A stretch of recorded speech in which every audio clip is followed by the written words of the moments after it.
ചുരണ്ടി തുടങ്ങാൻ ശ്രമിക്കുന്ന പിഞ്ചിളം ചുണ്ടിന്മേലമ്മിഞ്ഞ പാലോടൊപ്പം അമ്മയെന്നുള്ള രണ്ടക്ഷരമല്ലയോ സമ്മേളിച്ചിടുന്നതൊന്നാമതായി ഉമ്മ. പിന്നെയാണൊരു മീശക്കാരൻ വന്നിട്ട് കുട്ടീനെ എടുക്കും, മൂക്കുന്ന് വലിക്കുന്നുണ്ടോ വയറ്റുന്ന് പോകുന്നുണ്ടെങ്കിൽ എടുക്കൂല, അല്ലെങ്കിൽ അന്നേരമല്ല പെണ്ണുങ്ങൾക്ക് അല്ലേ, നല്ല കുളിപ്പിച്ച് വൃത്തിയാക്കി ആണുങ്ങൾ എടുക്കും അല്ലേ. അപ്പൊ അങ്ങനെ എടുക്കുമ്പോ ഈ മീശക്കാരൻ വർത്തമാനം പറയുമ്പോ മനസ്സിലാക്കിയത് ചുണ്ട് പൂട്ടി തുറക്കല് മാത്രമല്ല, ഇതിന്റെ ഉള്ളിൽ നിന്ന് ഒരു ഇറച്ചി കഷ്ണകളെ കളിക്കുന്നുണ്ട്. കുട്ടീന്റെ നാവും അണ്ണാക്ക് പറ്റിച്ചിട്ട് ഈ മീശക്കാരനെ വിളിക്കും. നാവ് അണ്ണാക്ക് പറ്റിച്ചാ കിട്ടുന്ന അക്ഷരം തച്ച, അത് അച്ഛ, മനസ്സിലായോ? ഉമ്മ അച്ഛൻ എന്നെല്ലാം ശബ്ദത്തിൽ അക്ഷരം ഉച്ചരിച്ച് വർത്തമാനം പറയാൻ പഠിക്കാത്ത ഏതെങ്കിലും കുട്ടി അംഗനവാടി പോയിട്ടുണ്ടോ, LKG പോയിട്ടുണ്ടോ, 1ാം ക്ലാസ് പോയിട്ടുണ്ടോ? ഈ വർത്തമാന അക്ഷരല്ലേ? ഈ വർത്തമാന അക്ഷരമാണ് യഥാർത്ഥത്തിൽ ജീവനുള്ളത്. കുടുംബത്തിൽ നിങ്ങൾ ഉപയോഗിക്കുന്ന വൈഖരിയാണ്, നാദമാണ് നിങ്ങളുടെ കുടുംബത്തിന്റെ സംസ്കാരത്തിന്റെ ബേസ് എന്ന് നിങ്ങൾ എവിടെയെങ്കിലും പഠിച്ചോ? പഠിക്കണം. മനഃശാസ്ത്രപരമായി കണ്ടെത്തിയത് നിങ്ങളുടെ കുടുംബത്തിന്റെ നാദമാണ്, നിങ്ങളുടെ കുടുംബത്തിലെ വർത്തമാനത്തിന്റെ താളമാണ് നിങ്ങളുടെ കുട്ടികളുടെ സ്വഭാവം രൂപീകരിക്കുന്നത്. ചില ആൾ പറയും അച്ഛനും അമ്മയെല്ലാം നല്ല സ്വഭാവ, ചെക്കനെന്താ ഇങ്ങനെയായിപ്പോയി എന്ന്. ചെക്കന് തോന്നിയാസൊന്നും പഠിപ്പിച്ചിട്ടില്ല, പക്ഷേ നിങ്ങൾ ഉപയോഗിക്കുന്ന നാദം ഒരു പ്രധാന ഘടകം. നാദത്തിന് അർത്ഥമുണ്ട്, നാദത്തിന് അർത്ഥമുണ്ട്. ധ്യാനം എന്ന വാക്കുച്ചരിക്കുമ്പോ രാഘവ മാഷ കൈമല്, സംവിധായകൻ രാഘവ മാഷ കൈ കിട്ടുമ്പോ ധ്യാനം എന്ന് ഉച്ചരിക്കില്ല, ധ്യാനലീനമീരിപ്പു ധ്യാനലീനമീരിപ്പു എന്നാണ്. ശ്യാമസുന്ദര പുഷ്പമേ എന്ന പാട്ടില് ധ്യാനലീനം. ആ ഒച്ച കേൾക്കുമ്പോ തന്നെ അത് ധ്യാനാണ്. ആ വാക്കിന്റെ അർത്ഥം അറിയാത്തവനും തോന്നും ഇത് ധ്യാനമാണ്. പാതി പൂട്ടിയ കണ്ണാണ് ധ്യാനത്തിന്റെ അവസ്ഥ. ആ പാതി പൂട്ടിയ കണ്ണിന് സംസ്കൃതത്തിൽ പറയ അർദ്ധനിമീലിതം എന്നാ. ആ വാക്ക് ദക്ഷിണാമൂർത്തി സ്വാമിയുടെ കയ്യിൽ കിട്ടുമ്പോ അത് അർദ്ധനിമീലിതം എന്നല്ല ഉച്ചരിക്കുക, അർദ്ധനിമീലിത.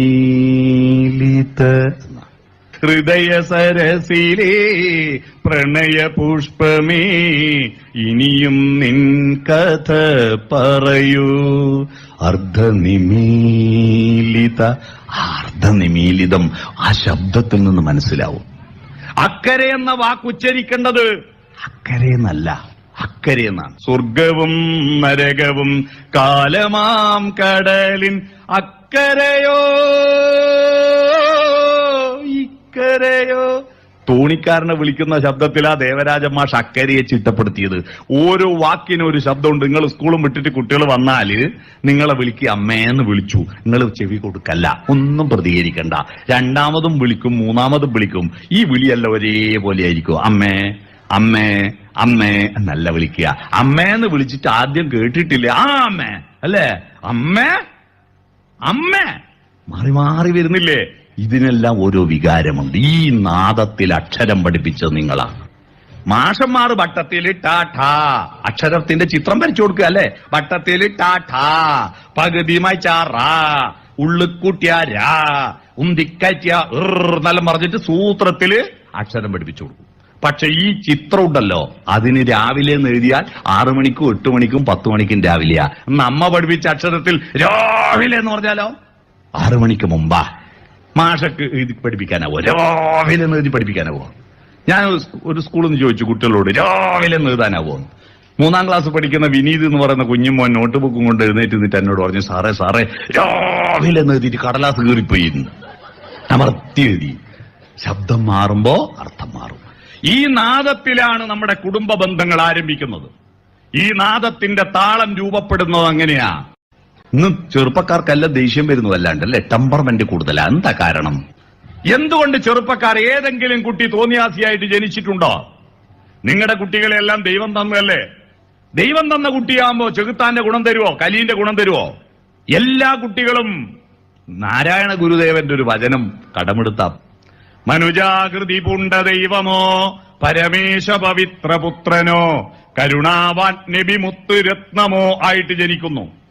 കൃഷ്ണനായി അവതരിച്ച ഭഗവാനാവട്ടെ, കർത്താവിന്റെ പുത്രനായ യേശുദേവനാവട്ടെ, സ്വല്ലല്ലാഹു അലൈഹി വസല്ലം മുഹമ്മദ് മുസ്തഫ നബിത്തങ്ങളാവട്ടെ, എല്ലാ കുട്ടിയും ജനിക്കുന്നത് ഉണ്ണിക്കണ്ണനായിട്ടോ ഉണ്ണി യേശുവായിട്ടോ മുത്തുനബിയായിട്ടോ ആണ്.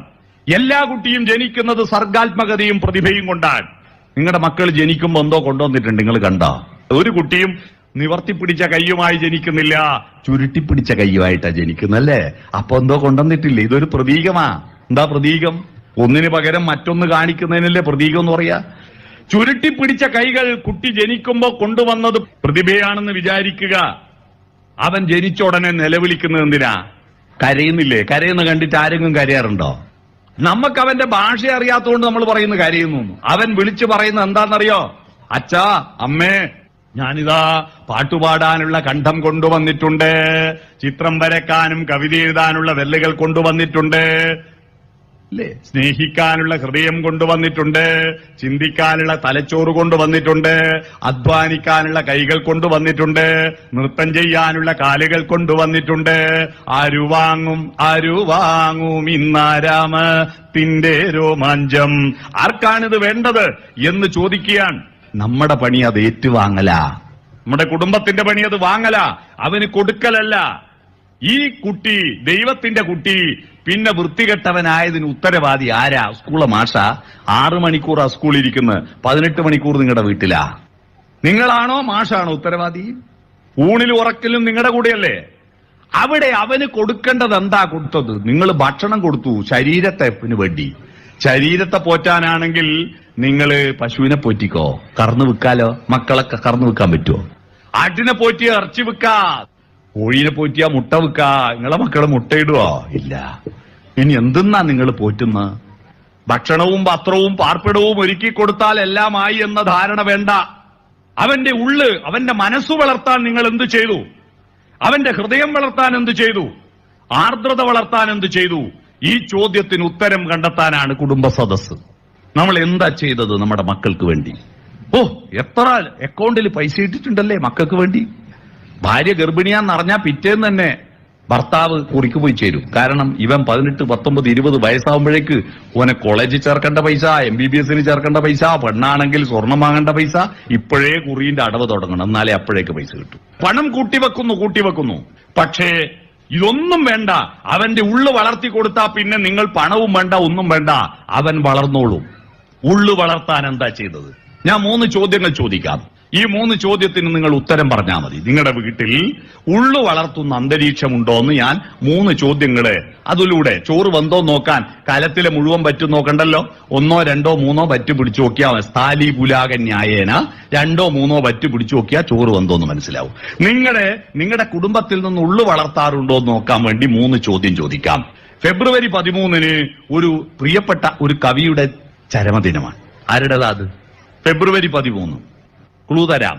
ഒരു വട്ടം കൂടി എന്നോർമകൾ മീയുന്ന തിരുമുറ്റത്തെത്തുവാൻ മോഹം, തിരുമുറ്റത്തൊരു കോണിൽ നിൽക്കുന്നൊരാ നെല്ലി മരമൊന്നൂലുത്തുവാൻ മോഹം. നമ്മുടെ ഗൃഹാതുരത്വത്തിന്റെ പാട്ടുപാടിയ ONV അല്ലേ? ഉത്തരം പറഞ്ഞു.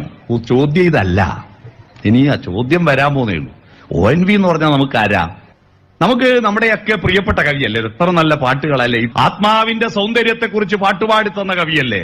ദൈവത്തെക്കുറിച്ച് പറയാൻ പറഞ്ഞപ്പോ പൊൽത്തിങ്കൽ കല പൊട്ടുതൊട്ട ഹിമവൽ ശൈലാദ്രി ശൃംഗത്തിൽ വെൺകൊറ്റപ്പൂങ്കുട പോൽ വിടർന്ന വിമലാകാശാന്തരംഗങ്ങളിൽ നൃത്തധൂർജടി ഹസ്തമാർന്ന തുടിതൻ ഉത്താളടും രവം തത്വത്തിൻ പൊരുളാലപിപ്പു മധുരം സത്യം ശിവം സുന്ദരം. ദൈവം എന്ന് പറഞ്ഞാൽ സത്യമാണ്, നന്മയാണ്, സൗന്ദര്യബോധമാണ് എന്ന് നമുക്ക് പാടിത്തന്ന കവി മരിച്ചിട്ട് 2 കൊല്ലായി. ഈ 2 കൊല്ലത്തിനിടയിൽ ONV കുറുപ്പിന്റെ ഒരു ഭൂമിക്കൊരു ചരമഗീതമോ അല്ലെങ്കിൽ മോഹമോ ഏതെങ്കിലും ഒരു ശാർഗപക്ഷികളോ ഏതെങ്കിലും ഒരു കവിതയോ ഒരു സിനിമാ പാട്ടോ ഒരു നാടകഗാനോ, എത്ര നാടകഗാനമുണ്ട്, ഇതൊക്കെ കുടുംബത്തോടെ വട്ടത്തിലിരുന്നിട്ട് പാടുന്ന എത്ര വീടുന്നൊന്ന് കൈവന്തിച്ചാട്ടെ.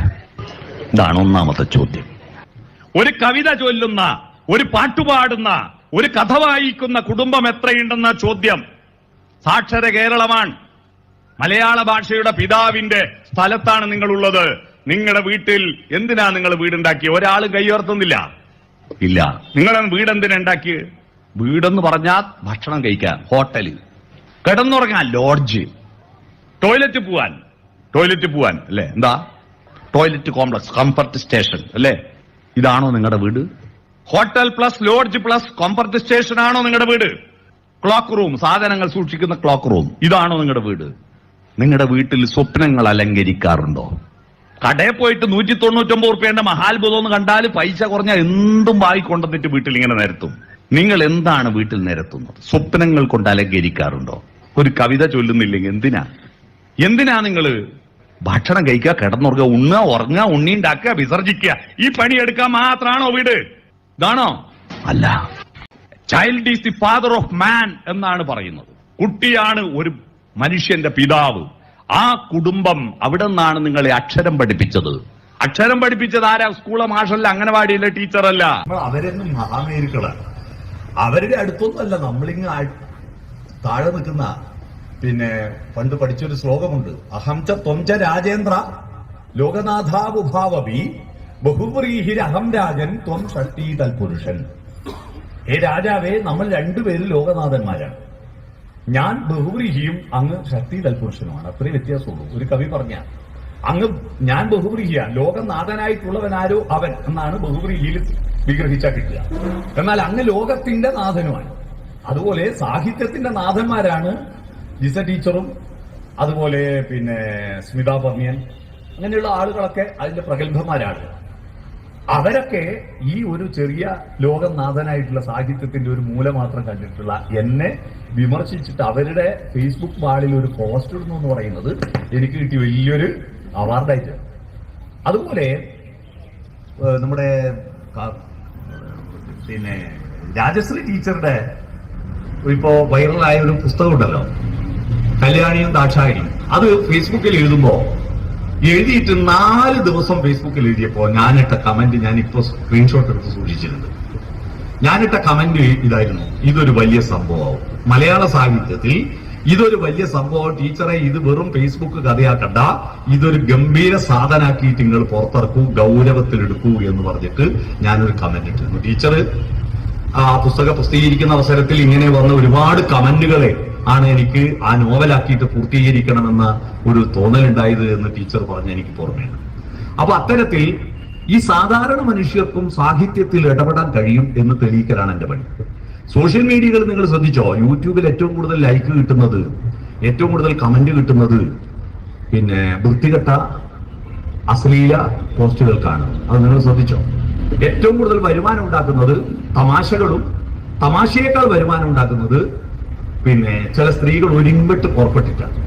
ആ ഒരുമ്പെട്ട് പുറപ്പെട്ടതിന് വരുന്ന കമന്റുകളും ലൈക്കുകളും നിങ്ങൾ ശ്രദ്ധിക്കണം. അത്തരത്തിലുള്ള യൂട്യൂബർമാരെ, അതിലൊരാളെയാണ് നമ്മുടെ ഭാഗ്യലക്ഷ്മി പോയിട്ട് അടിച്ചത്. ഭാഗ്യലക്ഷ്മി സൂതമാരി ടീച്ചറെ പറ്റി വൃത്തികേട് പറഞ്ഞതിന്റെ പേരിൽ പോയിട്ട് അടിച്ചില്ലേ? അത് അത്തരത്തിലുള്ള ഒരുപാട് ആളുകളാണ് യൂട്യൂബിൽ ഈ നെഗറ്റീവായിരിക്കുന്ന കാര്യങ്ങളാണ് പോസ്റ്റ് ചെയ്യുന്നത്. അപ്പോ അവരോട് മത്സരിക്കാൻ നാട്ടിൽ നല്ല കാര്യങ്ങൾ പറഞ്ഞേറ്റും ആളുകളുണ്ട്, അതിന്റെ കൂടെ ഉണ്ട് എന്ന് ബോധ്യപ്പെടുത്താനാണ് ഞാൻ പലപ്പോഴും. ഇതൊന്നും ഈ യൂട്യൂബിന്റെ വരുമാനമൊന്നും എനിക്കല്ലേ, ഇതെല്ലാം ഓരോ ആൾ പോസ്റ്റ് ചെയ്യുന്ന, ഇതൊന്നും എനിക്കല്ല. എന്റെ വാളിൽ ഞാൻ എപ്പം 1-2 പ്രസംഗം കേട്ടില്ല, അതിന് നേരമില്ല. ബാക്കിയെല്ലാം ഓരോ ആൾ ഓരോ സ്ഥലത്തുനിന്ന് പിന്നെ ഒരു 5-10. ഇന്നലെ ഞാൻ പോയ വൈക്കത്ത് ചിത്ര കൾച്ചറൽ സെന്ററിന്റെ പരിപാടിക്ക് 10 യൂട്യൂബർമാരുണ്ടായിരുന്നു. എന്റെ പ്രസംഗം പിന്നെ റെക്കോർഡ് ചെയ്യാൻ വേണ്ടി 10 ആളിങ്ങനെ നിരന്നു നിൽക്കുന്നുണ്ടായിരുന്നു. അപ്പൊ 10 ആളും, പക്ഷെ ഒരാളും ഒരു അതിന്റെ വീഡിയോ ഒന്നും എനിക്ക് അയച്ചേരെന്ന് ചോദിച്ചാൽ ആരും അയച്ചു തരുന്നില്ല. അതാണ് അതിന്റെ വലിയ തമാശ. അപ്പോ എന്തുവാട്ടെ, അത് എനിക്ക് വേണമെന്നില്ല, പൈസ കാർത്തിയൊന്നും നമുക്കില്ലല്ലോ. അതുകൊണ്ട് ആരെങ്കിലും ജീവിച്ചു പോയിക്കോട്ടെ. സജീവം മണ്ടം മേട് എന്ന് പറയുന്ന ഒരാൾ പറഞ്ഞു, നിങ്ങളുടെ പ്രസംഗം യൂട്യൂബിൽ ഇട്ടിട്ട് പിന്നെ എനിക്ക് 4 ലക്ഷം റുപ്യ അതിന്റെ വരുമാനം കിട്ടി, അതിൽ 40,000 10% ഞാൻ നിങ്ങൾക്ക് അയച്ചു തരാന്ന് പറഞ്ഞു. ഞാൻ പറഞ്ഞു, ദേവി ഇതിട്ട് നിങ്ങളെ യൂട്യൂബിലെ പൈസ നിങ്ങൾ എടുത്താൽ മതി, എനിക്ക് വേണ്ടെന്ന് പറഞ്ഞ് നിഷേധിക്കുകയില്ല. എന്തായാലും അത് പൈസയുണ്ടോ എന്നുള്ളതല്ല, നമ്മുടെ ഗ്രാമീണതയുടെ പോസിറ്റീവ് സംസ്കാരത്തെ. ഗ്രാമീണത എല്ലാം മോശമാണെന്ന് പറയുന്ന ഒരു ഭാഗത്ത്, എന്നാൽ ഗ്രാമീണത എല്ലാമാണ് എന്ന് പറയുന്ന ഒരു ഭാഗത്ത്.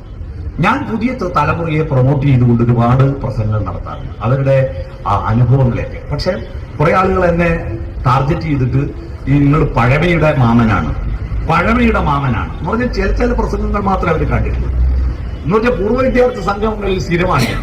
പൂർവ്വ വിദ്യാർത്ഥി സംഗമങ്ങളിൽ പഴയ 55-60 വയസ്സ് കഴിഞ്ഞ ആളുകളോട് പഴമയുടെ സൗന്ദര്യത്തെ പറ്റി പറയണ്ടേ?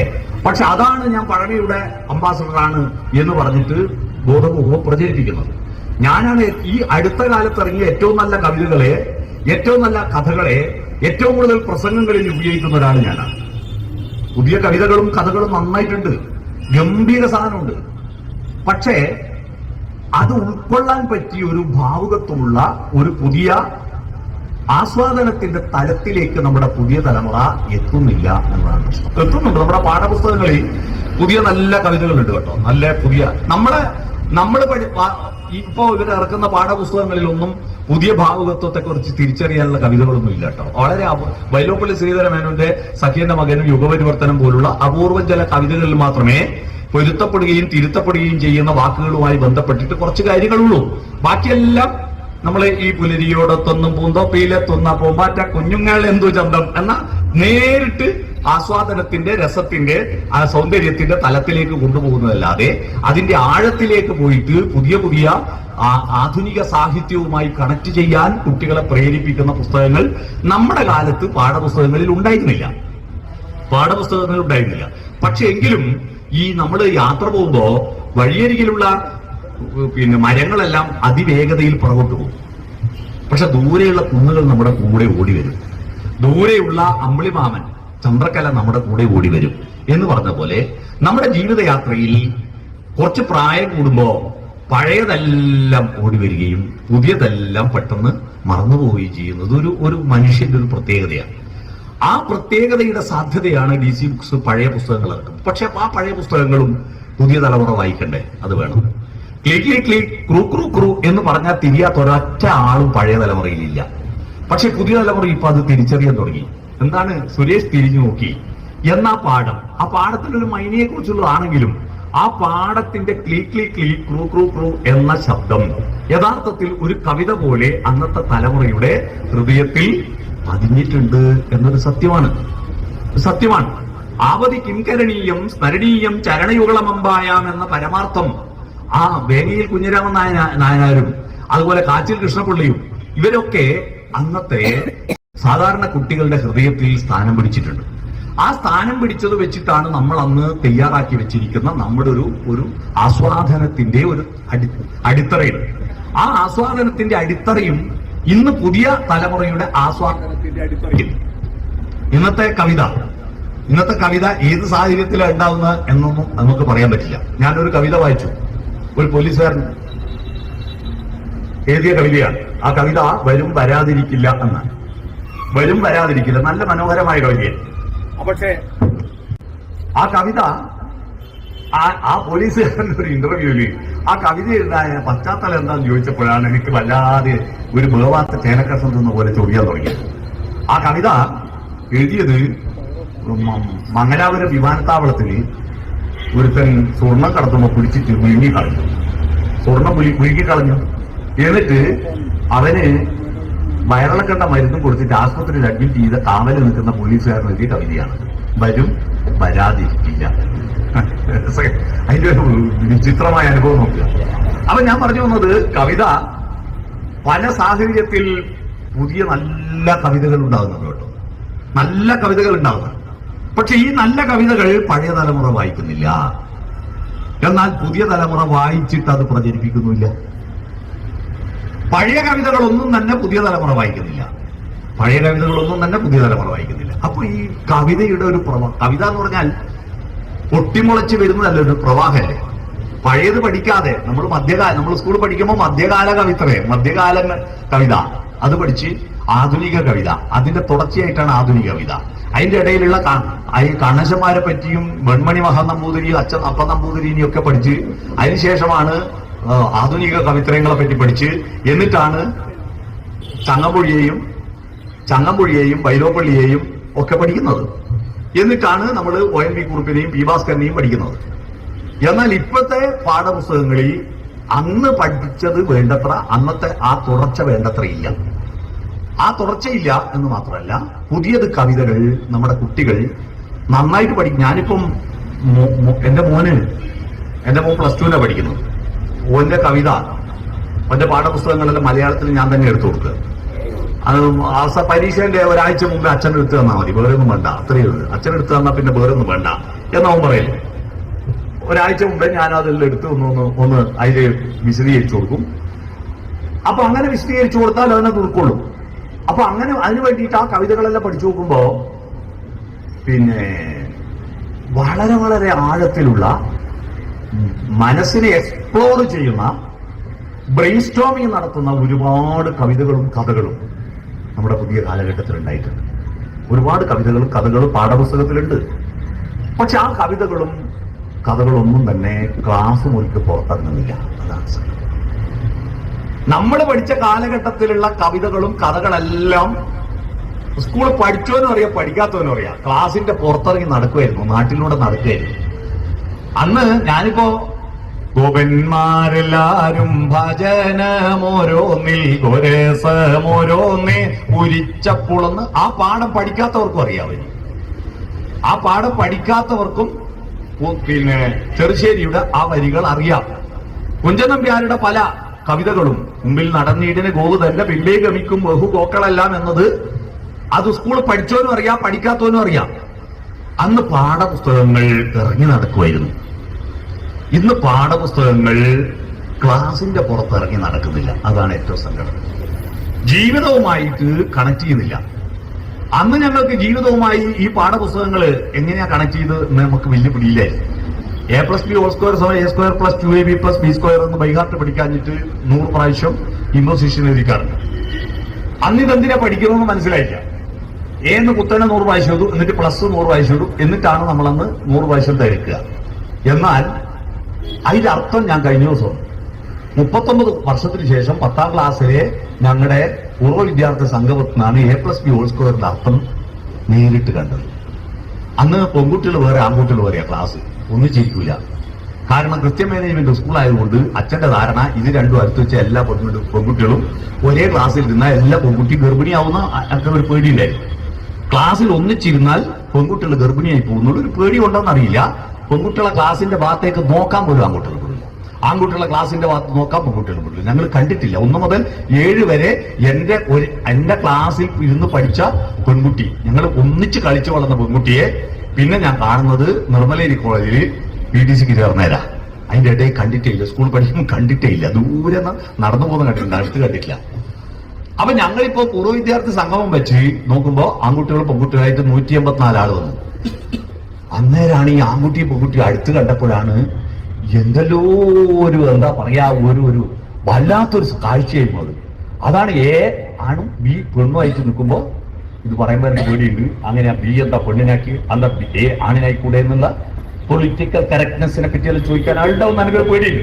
അപ്പൊ എന്തായാലും Aയും Bയും ഒന്നിച്ച് ചേരുന്നപ്പോ ആടെ കണ്ട A² ഒരു ഭാഗത്ത് 2AB മറ്റേ ഭാഗത്ത് B². അപ്പോഴാണ് ഇതെന്താ ഈ സാധനം ജീവിതത്തിലെന്ന് മനസ്സിലായത്. അപ്പൊ അത്തരത്തിൽ നമ്മുടെ പാഠപുസ്തകങ്ങൾ, നമ്മുടെ പഠനം, അന്ന് നമ്മൾ പഠിക്കുന്ന കാലത്ത് നമ്മൾ പഠിച്ചത് നല്ല ഭക്ഷണത്തിനും നല്ല വസ്ത്രത്തിനും നല്ല പാർപ്പിടത്തിനും നല്ല വരുമാനത്തിനും നല്ല തൊഴിലും വേണ്ടിയായിരുന്നു. നല്ല ഭാവുകത്വത്തിന് വേണ്ടി പഠിച്ചിരുന്നില്ല ആരും. പക്ഷെ ഭാവുകത്വം ഉണ്ടായിട്ടുണ്ട് നമുക്ക്.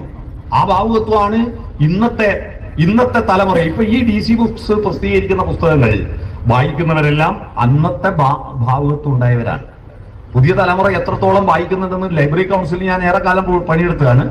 ഇഷ്യൂ നോക്കിയാൽ ഇടത്തെ കൈകൊണ്ടും വലത്തെ കൈകൊണ്ടും എഴുതിയിട്ട് പരിശോധനയ്ക്ക് വരുമ്പോൾ തടുക്കുന്ന കാഴ്ച ഞാൻ കാണാറുണ്ട്. അതൊരു സത്യമാണ്. എത്ര തലമുറ വായിക്കുന്നുണ്ടെന്ന് ഞാൻ ഓരോ സദസ്സിലും ചോദിക്കാറുണ്ട്. ഈ കവിത വായിച്ചവരെത്ര, ഈ കഥ വായിച്ചവരെത്ര എന്ന് എല്ലാ സദസ്സും ഞാൻ മുതിർന്ന ആളോടും ചോദിക്കലുണ്ട്, സ്കൂള് കോളേജിലെ കുട്ടികളോടും ചോദിക്കലുണ്ട്. അതൊരു ജനകീയ സർവേയാണ്. ആ സർവേയിൽ നിന്ന് മനസ്സിലാവും ഇത് ഒരു പുതിയ തലമുറ ഒരു വായിക്കുന്നവരുടെ എണ്ണം ഒരു 5% താഴെയാണ്. നമ്മൾ വലിയ വായന വളരുന്നു, പുസ്തകങ്ങൾ വിൽപ്പന കൂടുന്നു എന്നൊക്കെ പറയുമല്ലോ, അതെല്ലാം കുറെ തള്ളാൻ. അപ്പോ ഞാൻ ഏത് വായനശാലയിൽ പോയാലും പുസ്തകം ഇഷ്യൂ അത് മടക്കിയ തീയതിയും നോക്കാറുണ്ട്. പുസ്തകം വാങ്ങിക്കൊണ്ടുപോയിട്ട് തിരിച്ചാടെ കൊടുത്ത തീയതി ഉണ്ടാവില്ല. ആ തീയതി പലപ്പോഴും 1 കൊല്ലം 2 കൊല്ലം അല്ല. കാരണം ലൈബ്രറിയെ പലതവണ വിളിച്ച് ചീത്ത പറഞ്ഞാൽ ആ പുസ്തകം ഇവിടെ മടക്കുക. എന്നാൽ മാക്സിമം ഒരാഴ്ചക്കുള്ളിൽ മിക്കതും 1-2 ദിവസം കൊണ്ട് പുസ്തകം മടക്കുന്ന ഒരു ഗ്രന്ഥാലയത്തിൽ ഞാൻ പോയി. ഇഷ്യൂ മുഴുവൻ നോക്കി, മടക്കിയ ദിവസം പുസ്തകം തിരിച്ചു കൊടുത്ത ദിവസവും നോക്കി. ഒരാഴ്ചക്കപ്പുറത്ത് ഒരൊറ്റ പുസ്തകം ആരും കയ്യിൽ വെക്കാറില്ല. നന്നായി വായിക്കുന്ന ഒരു ഗ്രന്ഥാലയത്തിൽ ഞാൻ പോയി. ആ ഗ്രന്ഥാലയത്തിൽ വായനക്കാർക്കാണ് ഇന്ന് സമയം തളം കെട്ടിക്കിടക്കുന്നത്. ഞാൻ ആ വായനക്കാരുടെ 550 ആള് ഞാൻ വിളിച്ചിട്ട് പറഞ്ഞു, നിങ്ങളാണിപ്പോ സ്വതന്ത്ര ലോകത്തുള്ളത്. മനസ്സുകൊണ്ട് സ്വതന്ത്ര ലോകത്ത് നിങ്ങളാണുള്ളത്. ജയിലിന്റെ പുറത്തുള്ള ഞങ്ങളെല്ലാം ഒരുപാട് ശീലങ്ങളുടെ തടവറയിൽ കിടക്കുകയാണ്, സമയത്തിന്റെ തടവറയിൽ കിടക്കുകയാണ് പുറത്തെ ലോകം. എന്നാൽ കണ്ണൂർ സെൻട്രൽ ജയിലിലെ ലൈബ്രറിയിലാണ് ഞാനിത് പോയി കണ്ടത്. അവർ മനസ്സുകൊണ്ട് അവർ വായിക്കുന്ന പുസ്തകങ്ങളുടെ ലിസ്റ്റ് കണ്ടപ്പോൾ ഞാൻ അത്ഭുതപ്പെട്ടു പോയി. എന്തെല്ലാം തരം പുസ്തകങ്ങൾ അവർ വായിക്കുന്നു അറിയോ? അപ്പൊ അതുകൊണ്ട് അവർ ക്രിമിനലുകളായിട്ട് അവരെ തള്ളിക്കളയണ്ട. ക്രിമിനൽ ഇല്ലാത്ത ആരെങ്കിലും ഈ ഭൂമിയിലുണ്ടോ എന്ന് എനിക്ക് സംശയം. എന്തെങ്കിലും ഒരു ക്രൈം നമ്മുടെ ജീവിതത്തിൽ ചെയ്യാത്ത ഒരാളും ഇവിടെ ഉണ്ടാവില്ല. പക്ഷെ ആരും കാണാത്തോണ്ടായിരിക്കും, അല്ലെ ആരും പിടിക്കപ്പെടാത്തോണ്ടായിരിക്കും നേടും. യാദൃശ്യമായിട്ട് അവർ തെളിഞ്ഞുപോയി, അത്രയേ ഉള്ളൂ. അവർക്ക് തന്നെ പലർക്കും അവരെന്താ കുറ്റം ചെയ്തതെന്ന് അറിയാത്ത. ഞാൻ വനിതാ ജയിലിൽ പോയിരുന്നു. വനിതാ ജയിലിൽ പോയപ്പോ വയനാട്ടിലെ കുറെ ആദിവാസി സ്ത്രീകളുണ്ട്. അവർക്ക് അവരെന്താ കുറ്റം ചെയ്തത് എന്ന് അവർ ഇതുവരെ മനസ്സിലാക്കിയിട്ടില്ല. അവർ പറഞ്ഞത് അവരുടെ സാമുദായിക ആചാരപ്രകാരം പെൺകുട്ടി ഋതുമതിയായാൽ 1 കൊല്ലത്തിനുള്ളിൽ കല്യാണം കഴിപ്പിക്കണം. പെൺകുട്ടി ഋതുമതിയായാൽ 1 കൊല്ലത്തിനുള്ളിൽ കല്യാണം കഴിപ്പിക്കണം. ഇപ്പൊ നേരത്തെ പെൺകുട്ടികൾ ഋതുമതിയാകുന്ന അവരെ കുറ്റമല്ലല്ലോ. 12 വയസ്സിലും 13 വയസ്സിലും പെൺകുട്ടി ഋതുമതിയാവും, 14 വയസ്സ് കല്യാണം കഴിപ്പിച്ചു മറിച്ചിട്ട് നേരത്തെ അച്ഛനും അമ്മേനും പിടിച്ച് ജയിലിട്ടില്ല. 18 വയസ്സായത് മക്കളെ കല്യാണം കഴിപ്പിച്ചു എന്ന കുറ്റത്തിലാണ് ഒരുപാട് ആളുടെ ജയിലിൽ കിടക്കുന്നത്. അപ്പൊ അവര് ചോദിക്കുക, നിങ്ങൾ ഉണ്ടാക്കിയ നിയമം വെച്ചിട്ട് ഞങ്ങളെ പിടിച്ച് ജയിലിടുക. ഞങ്ങളെ പാരമ്പര്യമായിട്ടുള്ള നമ്മുടെ നിയമപ്രകാരം ഞങ്ങൾ ഒരു തെറ്റും ചെയ്തിട്ടില്ല. നിങ്ങൾ ചില നിയമം ഉണ്ടാക്കുക ഞങ്ങളോടൊന്നും ചോദിക്കാതെ, എന്നിട്ട് ആ നിയമം വെച്ചിട്ട് നിങ്ങൾ ചെയ്ത തെറ്റാന്ന് പറയുക. എന്തൊരു അന്യായമാണ് നിങ്ങൾ ചെയ്യുന്നതെന്ന് അവരെ ചോദ്യത്തിന് മറുപടി പറയാൻ പറ്റിയില്ല. അപ്പൊ അത്തരത്തിൽ അവിടെ വായനയുടെ മഹാസാമ്രാജ്യവും, ആ വായനയുടെ മഹാസാമ്രാജ്യത്തിൽ അവർക്ക് സമയം തളം കെട്ടി കിടക്കുന്നുണ്ട് എന്നതാണ് അവര്. നമ്മുടെ പ്രശ്നം എന്താ? നമ്മള് മരം മറിഞ്ഞിട്ട് കാട് കാണാത്തൊരവസ്ഥയിലേക്ക് പോകും. മരം മറിഞ്ഞിട്ട് കാട് കാണാത്ത, ഓരോ ദിവസം ഓരോന്ന് ചെയ്ത് അത് ചെയ്ത് ഇത് ചെയ്ത് പാച്ചിൽ കണ്ടാൽ വിചാരിക്കും ഭയങ്കര തിരക്കാണ്. ഇവിടുന്ന് ആള് ബൈക്കും കൊണ്ട് പായുന്ന കണ്ടിട്ടുണ്ടോ? ആളുകളുടെ നടത്തം കണ്ടിട്ടുണ്ടോ? സമാധാനത്തിൽ നടന്നു വന്ന ഒരൊറ്റ ആളെ കാണില്ല. ഒരു ബിൽഡിങ്ങിന്റെ മേലെ നോക്ക്, എത്ര ആള് ഒരു വീഡിയോ പിടിച്ചു നോക്കൂ. ആളുകളുടെ ബേജാറും വെപ്രാളും കണ്ടാ വിചാരിക്കും അങ്ങ് പോയിട്ട് എന്തോ മലമറിക്കാനുണ്ട്. വീട്ടിൽ പോയി വെറുതെ ഇരിക്കാനാ, വീട്ടിൽ പോയി വെറുതെ ഇരിക്കാനാ ഈ പായുന്നത്. നിങ്ങൾ ശ്രദ്ധിച്ചോ? ബൈക്കും കൊണ്ട് കത്തിച്ച് പോന്നോന്ന് വിചാരിക്കും ഓന്റെ ഭാര്യക്ക് വായു ഗുളിക വാങ്ങാൻ പോകുന്നത്. എന്നിട്ട് എവിടേക്കും ബൈക്ക് സൈഡാക്കിയിട്ടുണ്ടാവും, മൊബൈലിൽ ഇങ്ങനെ ചാറ്റ് ചെയ്യും. മനസ്സിലായോ? ഭയങ്കര തിരക്കാണ് ആളുകൾ.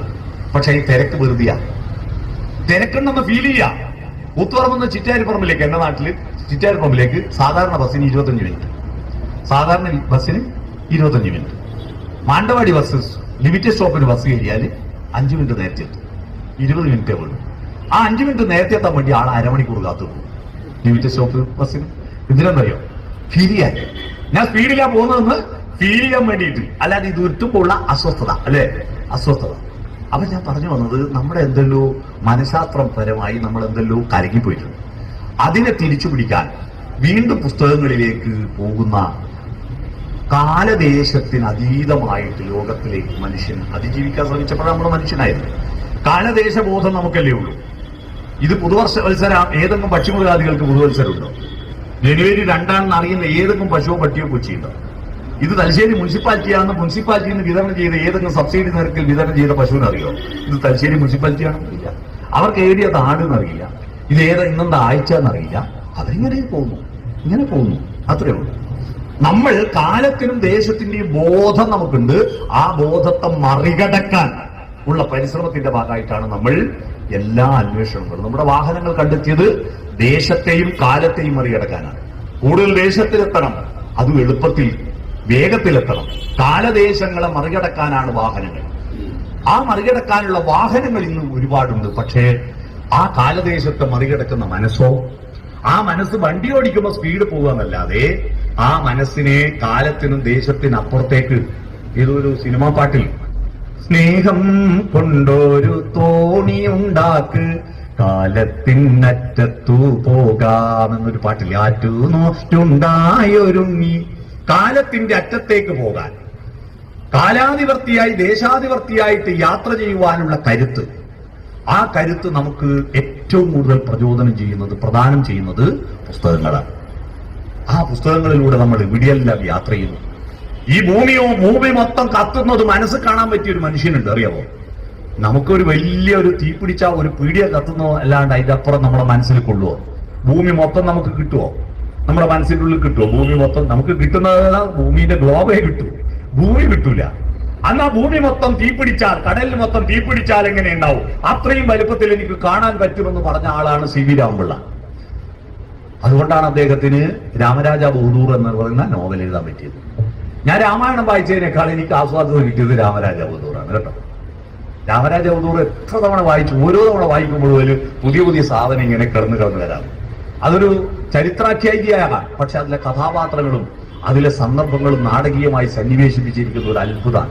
പക്ഷെ ആ രാമരാജ ബഹദൂർ വായിക്കാൻ തന്റേടുള്ള എത്ര കോളേജ് വിദ്യാർത്ഥികൾ ഇപ്പോൾ ഉണ്ട്? അത് വായിക്കാൻ തന്റേടുള്ള എത്ര ആളുണ്ട്? എത്ര ക്ഷമയിൽ ഇരിക്കാൻ പറ്റുമോ? ഇല്ല. വേഗതയിൽ പോകും തോറും നമ്മുടെ ഈ അടിസ്ഥാനപരമായി കാലദേശങ്ങളെ അതിലംഘിക്കുവാനുള്ള നമ്മുടെ ശേഷി നഷ്ടപ്പെടുന്നുണ്ടോ എന്ന് നമ്മൾ നെറ്റിലൂടെ കുട്ടികൾക്ക് അനുഭവങ്ങളുണ്ട്. നമ്മുടെ 10 അനുഭവങ്ങളുണ്ട്. നമ്മൾക്കല്ല, ഞാനല്ല ചെറുപ്പത്തില് തൊടിക്കട എന്ന ഗ്രാമത്തിന്റെ ടാവട്ടത്തിലുള്ള അനുഭവങ്ങളല്ലാതെ വേറെ എന്തെന്നും അറിയോ? കഴിഞ്ഞ ദിവസം എന്റെ മോൻ സ്വിറ്റ്സർലൻഡിലെ ചാനലിൽ ഒരു പുഴയെ പറ്റിയിട്ടുള്ള വാർത്ത കൊടുക്കുന്നത്. ഒരു പുഴയെ പറ്റിയിട്ടുള്ള വാർത്ത രാവിലെ മുതൽ ഈ പുഴ തന്നെയാണ് സ്വിറ്റ്സർലൻഡിലെ ചാനൽ. എന്നോട് പറഞ്ഞു ഇതൊരു ഭയങ്കര അത്ഭുതമാണ്, നമ്മളൊന്ന് സ്വിറ്റ്സർലൻഡിലെ ചാനൽ വെക്കാൻ പോലും തോന്നിയിട്ടില്ല. അവൻ വെച്ചിട്ട് കണ്ടെത്തി. എന്താ പുഴയുടെ പ്രത്യേകത? 50 കൊല്ലം മുമ്പ് വറ്റിപ്പോയ പുഴയാ, അതിപ്പോ 10 കൊല്ലം മുമ്പ് വീണ്ടും ഒഴുകാൻ തുടങ്ങി. അതെങ്ങനെയാ ഒഴുകിയെന്ന് കണ്ടെത്താൻ വേണ്ടിയിട്ട് ഒരു ദിവസം മുഴുവൻ. അതെവിടെയാ പുഴ എന്ന് ചോദിച്ചപ്പോൾ പറഞ്ഞു ഇന്ത്യയിലാണ്. ഇന്ത്യയിൽ എവിടെയാ? കേരളത്തിലാണ്. നമ്മുടെ ഏതെങ്കിലും ചാനലിലോ പത്രത്തിലോ ഇത് വന്നോ? അങ്ങനെ ഒരു വാർത്ത അങ്ങനെ വന്നിട്ടേ ഇല്ല. നമ്മുടെ കുട്ടികൾ അറിഞ്ഞു. അറിഞ്ഞിട്ട് എന്നോട് പറഞ്ഞു, ഞാനത് ജില്ലാ പഞ്ചായത്ത് സ്റ്റാൻഡിംഗ് കമ്മിറ്റി ചെയർമാൻ എന്ന നിലയിൽ ഞാനവിടെ ഷെയർ ചെയ്തു. ഞാനത് ഷെയർ ചെയ്തിട്ട് ഞങ്ങൾ കഴിഞ്ഞ ഡിസംബർ 18-ാം തീയതി ആ പുഴയെ പറ്റി പഠിക്കാൻ വേണ്ടി, അട്ടപ്പാടിയിലെ കൊടുങ്ങരപ്പള്ളം എന്ന പുഴയെ പറ്റിയാണത്. ആ പുഴയെ പറ്റി പഠിക്കാൻ വേണ്ടി പ്രസിഡന്റും വൈസ് പ്രസിഡന്റും ഞങ്ങൾ മുഴുവൻ മെമ്പർമാരും 5-8 സ്റ്റാഫും അവിടെ പോയിട്ട് 19, 20, 21 3 ദിവസം ഞങ്ങൾ അട്ടപ്പാടി താമസിച്ചു. എങ്ങനെയാ ഈ പുഴ വീണ്ടും ഒഴുകിയത്? ഉരുൾപൊട്ടലോ ഭൂകമ്പോ ദൈവത്തിന്റെ കുതിരത്ത് കൊണ്ടൊന്നുമല്ല, വാട്ടർഷെഡ് പ്രോഗ്രാമിന്റെ ഫലമായിട്ടാണ്. അതെന്താന്ന് നിങ്ങൾക്ക് കാണണമെങ്കിൽ 85-ൽ ഇറങ്ങിയ താഴ്വാരം എന്ന് പറയുന്ന സിനിമ കാണുക, ഭരതന്റെ, മോഹൻലാൽ അഭിനയിച്ച ആ സിനിമയിലെ അവിടുത്തെ ഭൂപ്രകൃതി നോക്കുക. ആ ഭൂപ്രകൃതിയും എന്നിട്ട് 2 കൊല്ലം മുമ്പ് ഇറങ്ങിയ അയ്യപ്പനും കോശിയും എന്ന സിനിമയും കാണുക. ഈ 2 സിനിമകളുടെ വ്യത്യാസം മനസ്സിലാവും. അവിടെ പഴയ അട്ടപ്പാടിയും പുതിയ അട്ടപ്പാടിയും എന്താ മാറിയത്? അവിടുത്തെ പുഴയിൽ നിന്ന് ബക്കറ്റിൽ വെള്ളം മുക്കിയിട്ടാണ് കുടിക്കാൻ കൊണ്ടുവന്നത് എല്ലാവരും കേട്ടോ. അവർക്ക് 100% ഈ കോളി ബാക്ടീരിയ ഇല്ല എന്ന് 100% അവർ ഗ്യാരണ്ടി തരുന്നു. അവിടുത്തെ ഹോട്ടലിലും പുഴയും വീട്ടിലേക്കും പുഴയിൽ നിന്ന് വെള്ളം മുക്കിയിട്ട് കൊണ്ടുപോകുന്നു. നമുക്ക് അവരാദിവാസികളാണ്, നമ്മൾ സംസ്കാരമുള്ളവരാണ്. നമ്മൾ എരഞ്ഞോളി പുഴയിൽ നിന്ന് വെള്ളം മുക്കിയിട്ട് എത്ര വീട്ടിൽ എത്ര ഹോട്ടലിൽ പാചകം ചെയ്യും? നമ്മുടെ സ്വന്തം കിണറ്റിലെ വീട്ടിലെ വെള്ളത്തിന് വിശ്വസിക്കാൻ നമുക്ക് എത്ര പേർക്ക് കഴിയുന്നു? അപ്പൊ സംസ്കാരം എന്ന് പറയുന്നത് കിണറ്റിലെ വെള്ളമാണ്, പുഴയിലെ വെള്ളമാണ്. ആ പുഴയിലെ വെള്ളവും കിണറ്റിലെ വെള്ളവും മലിനമാക്കിയിട്ട് പുറത്ത് നല്ല നല്ല മിനുസുള്ള ടൈൽസ് ഒട്ടിച്ച സംസ്കാരമാകുമെന്ന ധാരണയെ അടിച്ചു പൊളിക്കണം. അടിച്ചു പൊളിച്ചിട്ട് മുന്നോട്ട് പോകാൻ നമുക്ക് കഴിയണം. അതിന് പുസ്തക വായന, പഴയ പുസ്തകങ്ങൾ, ആ പഴയ പുസ്തകങ്ങൾ. പിന്നെ എനിക്ക് കുറെ ആള് അയച്ചു തന്നു, നിന്റെ ഒരു പ്രസംഗമാണ് DC ബുക്സിന്റെ പരസ്യം. ഞാനെന്നിട്ട് ഇവരെ വിളിച്ചു, നിങ്ങൾ ഔദ്യോഗികമായിട്ട് കൊടുത്തു. ഞാൻ പരാതി പറയാൻ വിളിച്ചതല്ല, ഔദ്യോഗികമായിട്ടാണോ കൊടുത്തത് അല്ല ഇത് യാദൃശ്യമായിട്ട് വന്നതാണോ? കുറെ ആൾ അയച്ചു തന്നിട്ട് പറഞ്ഞു DC ബുക്സിന്റെ അംബാസഡർ ആയിട്ട് നിന്നെ നിയമിച്ചിട്ടുണ്ടോ ചോദിച്ചു. എന്തേലും അല്ല, നിന്റെ പ്രസംഗം വെച്ചിട്ടാണ് അവർ ഈ ഒരു വട്ടം കൂടി എന്ന ആ പഴയ പുസ്തകങ്ങളെ പറ്റി. ഈ ഒരു വട്ടം കൂടി എന്നത് പുതിയ കാലഘട്ടത്തിലുള്ള വാക്കല്ല കേട്ടോ. പണ്ടത്തെ നാടകങ്ങളിൽ നല്ല നല്ല ഒരു നാടകമായി തെറ്റിദ്ധരിച്ചിരിക്കുകയാണ്. ദൈവം ഇങ്ങനെ വരും, വരവും കൊണ്ടിങ്ങനെ വരും, ഇതാ സ്വർണ്ണ കുംഭവും കൊണ്ടുവരും, പരീക്ഷയിൽ മാർക്ക് കൂട്ടിത്തരും, അല്ലേ? ഇങ്ങനെയൊക്കെയാണ് ദൈവം നമ്മുടെ അടുത്ത് വരിക എന്ന് നമ്മളെ ഒരുപാട് ആള് തെറ്റിദ്ധരിപ്പിച്ചിരിക്കുന്നു. ദൈവം നമ്മൾ പുറത്തുനിന്നുള്ളിലേക്കല്ല വരിക, ഉള്ളിൽ നിന്ന് പുറത്തേക്കാ വരിക. ആ ഉള്ളിൽ നിന്ന് പുറത്തേക്ക് ദൈവം വരുന്ന ഒരു പ്രക്രിയയാണ്, ഒരു വഴിയാണ് കല എന്ന് പറയുന്നത്. കാരണം ദൈവം തന്നെ ഒരു സുന്ദരമായ കലയാണ്. കലയില്ലായിരുന്നുവെങ്കിൽ, സാഹിത്യമില്ലായിരുന്നുവെങ്കിൽ നമുക്ക് ദൈവങ്ങളെ കിട്ടുമായിരുന്നോ? മനുഷ്യൻ ഈ ഭൂമിയിൽ ഉണ്ടാവുകയും അവന് സർഗാത്മകതയും പ്രതിഭയും ഉണ്ടാവുകയും ചെയ്യുന്നതിന് മുമ്പ്, കാട്ടാളന്മാരുടെ കാലത്തോ മനുഷ്യവംശം ഇവിടെ ഉണ്ടാകുന്നതിന് മുമ്പ്, പക്ഷിമൃഗാദികളുടെ കാലത്തോ ഒരിടത്തും രാമരാമ ജപിച്ചിരുന്നില്ല, ഒരിടത്തും അല്ലാഹു അക്ബർ വിളിച്ചിരുന്നില്ല, ഒരിടത്തും ഈശോ മിശിഹായ്ക്ക് സ്തുതിയായിരിക്കട്ടെ എന്ന് പറഞ്ഞിരുന്നില്ല, ഒരിടത്തും ശിവന്റെ താണ്ഡവ നൃത്തം ഉണ്ടായിരുന്നില്ല, ഒരിടത്തും പാർവതിയുടെ ലാസ്യനൃത്യം ഉണ്ടായിരുന്നില്ല, ഒരിടത്തും നന്ദികേശ്വരൻ മൃദംഗം മുഴക്കിയിരുന്നില്ല. അതൊക്കെ കാണാനും കേൾക്കാനും ആസ്വദിക്കാനും അവതരിപ്പിക്കാനും പറ്റിയ സർഗാത്മകതയുള്ള മനുഷ്യർ ഈ ഭൂമിയിൽ വന്നതിന് ശേഷമാണ് ദൈവത്തെ പറ്റി തിരിച്ചറിഞ്ഞത്. അതിനു മുമ്പ് നമുക്ക് ഈ ഭൂമിയിൽ എവിടെയെങ്കിലും അമ്പലം ഉണ്ടായിരുന്നോ? എവിടെയെങ്കിലും വിഗ്രഹങ്ങൾ സ്വയംഭൂവായി മനുഷ്യൻ വരുന്നതിന് മുമ്പ് ഉയർന്നു വന്നിരുന്നോ? ഇല്ല. അപ്പൊ ദൈവം എന്ന് പറയുന്നത് ആകാശത്തുനിന്ന് താഴോട്ട് ലിഫ്റ്റിൽ വരുന്ന ആളല്ല, നമുക്ക് വരം തരാൻ വരുന്ന ആളല്ല. ദൈവം എന്ന് പറയുന്നത് നമ്മുടെ ഉള്ളിൽ നിന്ന് പുറത്തേക്ക് വരുന്ന നന്മയുടെയും കരുണയുടെയും സർഗാത്മകതയുടെയും സ്നേഹത്തിന്റെയും ധാർമ്മിക ബോധത്തിന്റെയും സൃഷ്ടിയാണ് ദൈവം എന്ന് പറയുന്നത്. അതുകൊണ്ടാണ് ഭാരത തത്വശാസ്ത്രത്തിന് 3 അടിത്തറകളുണ്ട്. 1 സത്യം, 2 ശിവം, 3 സുന്ദരം. ഇതിനെ നമ്മൾ വേണ്ടത്ര ഉൾക്കൊണ്ടിട്ടില്ല. ശിവനെ സ്തുതിക്കാൻ വേണ്ടിയിട്ട് നമ്മുടെ പ്രിയപ്പെട്ട കവി ONV കുറുപ്പിനോടൊരു പാട്ട് എഴുതാൻ പറഞ്ഞപ്പോ അദ്ദേഹം എഴുതിയ പാട്ട് നിങ്ങൾക്ക് ഓർമ്മയുണ്ടോ? പൊൽത്തിങ്കൽക്കല പൊട്ടുതൊട്ട ഹിമവൽ ശൈലാദ്രി ശൃംഗത്തിൽ വെൺകൊറ്റ പൂങ്കുട പോൽ വിടർന്ന വിമലാകാശാന്തരംഗങ്ങളിൽ നൃത്തധൂർജടി ഹസ്തമാർന്ന കുടിതൻ ഉത്താടതുങ്കും രവം തത്വത്തിൻ പൊരുളാലപിപ്പു മധുരം സത്യം ശിവം സുന്ദരം. ഈ 3 കാര്യങ്ങൾ ഒത്തുചേരുമ്പോഴാണ് നമ്മൾ മനുഷ്യരാവുന്നത്. ഈ കലാക്ഷേത്രയിൽ നന്നായി പഠിക്കുന്ന, സത്യം അന്വേഷിക്കുന്ന, ശാസ്ത്രബോധമുള്ള കുട്ടികൾ ഉണ്ടാവണം നമ്മുടെ നാട്ടിൽ. കാരണം ആ ശാസ്ത്രത്തിന്റെ സത്യത്തിന്റെ വികാസത്തിലൂടെയാണ് ഈ കാണുന്നതെല്ലാ സൗകര്യവും നമുക്കുണ്ടായത്. അല്ലേ? മൈക്കെന്ന് പറയുന്ന സത്യമല്ലേ? അത് കണ്ടുപിടിച്ചത് എങ്ങനെയാ? ആകാശത്തുനിന്ന് പൊട്ടി വീണതല്ലല്ലോ, തപസ്സിലൂടെ വരം കിട്ടിയതല്ലല്ലോ. മനുഷ്യന്റെ ആന്തരികമായ ഊർജത്തെ മുഴുവൻ ആവാഹിച്ച് അവന്റെ കർമ്മമണ്ഡലത്തിലേക്ക് കൊണ്ടുവന്നപ്പോൾ കണ്ടുപിടിക്കപ്പെട്ടതാണ് ഈ മൈക്ക്, ഈ ലൈറ്റ്. തോമസ് ആൽവ എഡിസന്റെ ആന്തരികമായ വെളിച്ചമാണ് നമുക്കിപ്പോൾ LED ബൾബുകളായിട്ട്, കോടിക്കണക്കിന് ബൾബുകളായിട്ട് നമ്മൾ കേൾക്കുന്നത്. അല്ലെ? ഗ്രഹാം ബെൽ എന്ന് പറയുന്ന മനുഷ്യന്റെ ആന്തരികമായ വെളിച്ചമാണ്. അതൊക്കെ ദൈവമാണ്. ആ ആന്തരികമായ ദൈവമാണ് സകലയാളും ഇങ്ങനെ വെച്ചിട്ട് അലോ തോറായ അനുഭവിക്കുന്നത്. മനസ്സിലായോ? ആന്തരികമായ വെളിച്ചമാണ് ഫോണ് കണ്ടുപിടിച്ചത്. നമ്മുടെ ബസ്സുകൾ, കാറുകൾ, ലോറികൾ, കുപ്പികൾ, വാച്ച്, ഇന്ന് കാണുന്ന ഇതെല്ലാം മനുഷ്യന്റെ സത്യാന്വേഷണത്തിന്റെ കൂടുതൽ പുതിയ സത്യങ്ങൾ അന്വേഷിക്കാൻ കഴിയുമ്പോഴാണ് നമ്മുടെ മനുഷ്യൻ ദൈവത്തോട് കൂടുതൽ അടുത്തുകൊണ്ടിരിക്കുന്നത്. അതുകൊണ്ട് ഏറ്റവും കൂടുതൽ ദൈവത്തോട് അടുത്തവൻ ഏറ്റവും വലിയ ശാസ്ത്രജ്ഞനാണ്. ഏറ്റവും വലിയ ശാസ്ത്രജ്ഞനാണ് ദൈവത്തോട് ഏറ്റവും കൂടുതൽ അടുത്തിരിക്കുന്നവൻ. മനസ്സിലായോ? ഞാൻ മെല്ലെ പറയുമ്പോൾ നിങ്ങളെ ഉച്ചത്തിൽ കേൾപ്പിക്കുന്ന ഈ മൈക്ക് കണ്ടുപിടിച്ചത് ശാസ്ത്രമാണ്. നിങ്ങൾ ശാസ്ത്രത്തിൽ വിശ്വസിക്കണം, ശാസ്ത്രബോധമുണ്ടാവണം. ശാസ്ത്രം പഠിച്ചാ പോരാ. നിങ്ങൾ എങ്ങനെയാണ് സൂര്യഗ്രഹണം ഉണ്ടാകുന്നത്? പാമ്പ് വിഴുങ്ങിയിട്ടാണോ? പഠിപ്പിച്ചോ? സൂര്യഗ്രഹണം ഉണ്ടാകുന്നത് ചന്ദ്രന്റെ മറവ് കൊണ്ട് കാണാതാവുന്നതാണ്. എങ്ങനെയാ ചന്ദ്രഗ്രഹണം ഉണ്ടാവുന്നത്? ചന്ദ്രഗ്രഹണം എങ്ങനെയാ ഉണ്ടാവുന്നത്? ഭൂമിയുടെ മേലിൽ ചന്ദ്രനിൽ പതിയുന്നതാണ്. അല്ലേ? ഇതല്ലേ നിങ്ങൾ സ്കൂൾ പഠിപ്പിച്ച? അല്ലാതെ രാഹു വിഴുങ്ങിയിട്ടല്ലല്ലോ. എന്നിട്ടും നിങ്ങളുടെ വീട്ടിലെ സകല കലണ്ടറിലും രാഹുകാലമുണ്ട്, ഗുളികകാലമുണ്ട്. ഇല്ലേ? ഗുളികകാലം സത്യമാണ്. ഗുളികകാലം സത്യമാണ്. രാവിലെ 1, ഉച്ചക്കര, രാത്രി 2 ഗുളിക കഴിക്കുന്ന കാലം. അല്ലാതെ ഒരു ഗുളികനും രാഹു ഒന്നും ഈ പ്രപഞ്ചത്തിലില്ല മക്കളെ. രാഹുകാലം നോക്കിയിട്ട് ഇവിടുത്തെ അധ്യാപകരെല്ലാം പഠിപ്പിച്ചത് ചന്ദ്രഗ്രഹണം സൂര്യഗ്രഹണം ഉണ്ടാകുന്നത് പാമ്പ് വിഴുങ്ങിയിട്ടാന്നല്ല. എന്നിട്ട് ഇവിടുത്തെ മാഷന്മാരുടെ മക്കളുടെ കല്യാണത്തിന് രാഹുകാലം നോക്കാതെ വിവാഹം കഴിച്ച ആളുകൾ വളരെ അപൂർവമായിരിക്കും. ഇതാ പറയുന്നത്, നമ്മള് നന്നാവില്ല. ദൈവത്തിൽ വിശ്വസിച്ചോ? അന്ധവിശ്വാസികളാണല്ല. ശാസ്ത്രബോധം വേണം, സാമൂഹ്യബോധം വേണം, പ്രകൃതി സ്നേഹം വേണം. ഇതെല്ലാം ചേരുന്ന ഒരു പ്രക്രിയയാണ് വിദ്യാഭ്യാസത്തിന്റെ ലക്ഷ്യം. അല്ലാതെ കുറെ മാർക്ക് പരീക്ഷ എഴുതിയിട്ട് A+ വാങ്ങലല്ല. മനസ്സിലായോ? ഇതെല്ലാം ചേരണം. അതിനു വേണ്ടിയിട്ട് ഓരോ നിമിഷവും നിങ്ങൾ മുന്നോട്ട് പോവുക, പോസിറ്റീവായി ചിന്തിക്കുക, നെഗറ്റീവ് വാർത്തകൾ മാത്രം കാണരുത്. നല്ല പരുക്കനാണ് ഈ ലോകം. പക്ഷെ ആരാമങ്ങളുമുണ്ട് ഇവിടെ, പൂന്തോട്ടങ്ങളുണ്ട് ഇവിടെ. സുഗതകുമാരി ടീച്ചറുടെ വരിയാണ്. നിങ്ങൾ ഈ നൂറനാട്ടുകാർ എത്ര ആളുകൾ കണിമോളുടെ കവിത വായിച്ചവരൊന്ന് കൈവക്കൂ.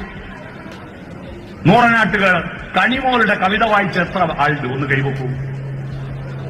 ഇല്ല. അതിനൊരു കവിയുള്ള അറിയോ നിങ്ങൾ? ഇല്ല. അതിനൊരു കവി ഈ നാട്ടിൽ ജീവിച്ചിരിക്കുന്നുണ്ട്, അറിയുമോ? ഒരുപാട് പുസ്തകങ്ങൾ ഇറങ്ങിയിട്ടുണ്ട്, ഒരുപാട് അവാർഡ് കിട്ടിയിട്ടുണ്ട്, അറിയുമോ? നിങ്ങൾ പ്ലസ് അല്ലെന്ന് മനസ്സിലായോ? പ്ലസ് അല്ലെന്ന് മനസ്സിലായോ? അതുകൊണ്ട് കവിത ചൊല്ലണം, കഥ വായിക്കണം. ബിരിയാണി തിന്നാ പോരാ, ബിരിയാണി എന്ന് പറഞ്ഞൊരു കഥയുണ്ട്, അത് വായിക്കണം കേട്ടോ. തോറും നിങ്ങൾക്ക് തിരിച്ചറിയാൻ കഴിയും അത് രാമനെ കുറ്റം പറയലല്ല, രാമനെ സ്തുതിക്കലായിരുന്നു എന്ന് നിങ്ങൾക്ക് തിരിച്ചറിയും.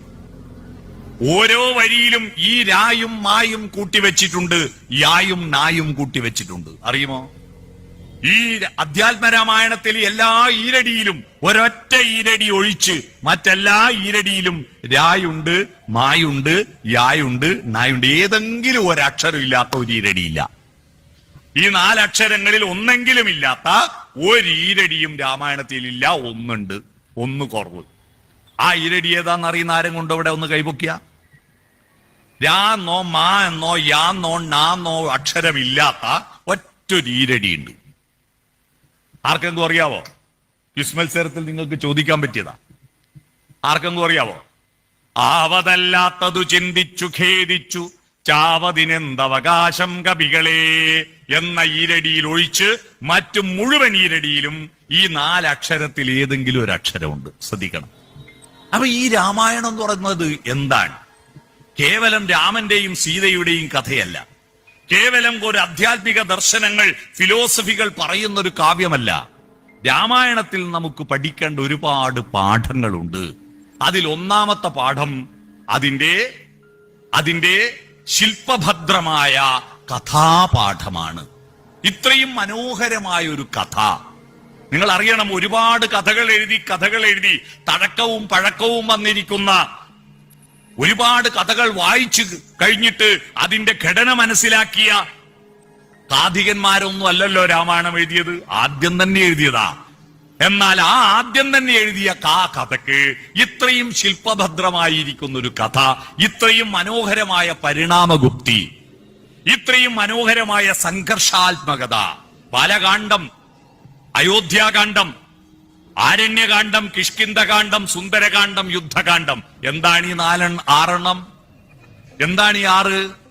ഈ 6 ബാലകാന്ഡം എന്ന് പറയുന്നത് മനുഷ്യന്റെ ജീവിതത്തിന്റെ നിഷ്കളങ്കമായിരിക്കുന്ന അവസ്ഥയാണ്. നിഷ്കളങ്കമായിരിക്കുന്ന പ്രകൃതിയോടൊത്ത് കളിച്ചും ചിരിച്ചും നടക്കുന്ന ഒരു ജീവിതം നമുക്കുണ്ടല്ലോ. അത് കഴിഞ്ഞാൽ പിന്നെ പഠന പ്രക്രിയയിലേക്ക് പ്രവേശിക്കാൻ, പുതിയ പഠനങ്ങളിലേക്ക് പ്രവേശിക്കുമ്പോ വെറുപ്പില്ലാതെ ബ്രഹ്മചര്യത്തിന്റെ കാലഘട്ടമാണ് അയോധ്യാകാന്ഡം.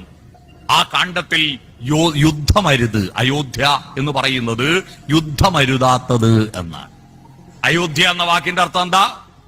യുദ്ധമരുതാത്തിടം എന്നാണ്. യുദ്ധമില്ലാതെ, വെറുപ്പില്ലാതെ സകല ചരാചരങ്ങളോടും സ്നേഹിക്കുന്ന കാണ്ഡമാണ് അയോധ്യാകാന്ഡം. മൂന്നാമത്തത് എന്താ? ആരണ്യകാന്ഡം. പ്രകൃതിയോടൊത്ത് പ്രതിസന്ധികളെ അതിജീവിച്ച് ഈ പ്രകൃതിയുടെ ആ കാനനത്തിലേക്ക് യാത്ര ചെയ്തിട്ട് അതിൽ നിന്ന് കടഞ്ഞെടുത്തിട്ട് ജീവിതത്തെ രൂപപ്പെടുത്താൻ മനുഷ്യൻ പഠിക്കണം. പ്രകൃതിയോടൊത്ത് ജീവിക്കാൻ പഠിക്കണം എന്നർത്ഥം. പ്രകൃതിയെ വെറുക്കരുത്, പ്രകൃതിയോടൊത്ത് ജീവിക്കാൻ പഠിക്കുന്ന കാണ്ഡമാണ് ആരണ്യകാന്ഡം.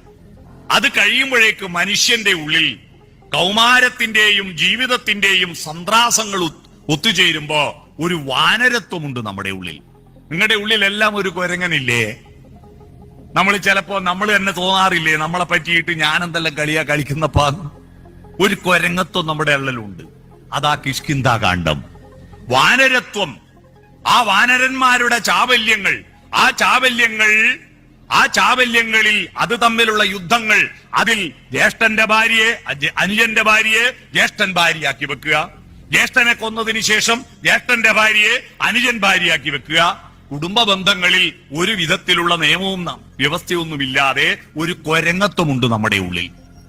ആ കൊരങ്ങത്വത്തെ ഇല്ലാതാക്കാൻ നമ്മുടെ ഉള്ളിൽ ആർദ്രതയുടെ സൗന്ദര്യബോധത്തിന്റെ ഒരു കാണ്ഡമുണ്ടാവണം. ആ സൗന്ദര്യബോധത്തിന്റെ കാണ്ഡമാണ് സുന്ദരകാന്ഡം.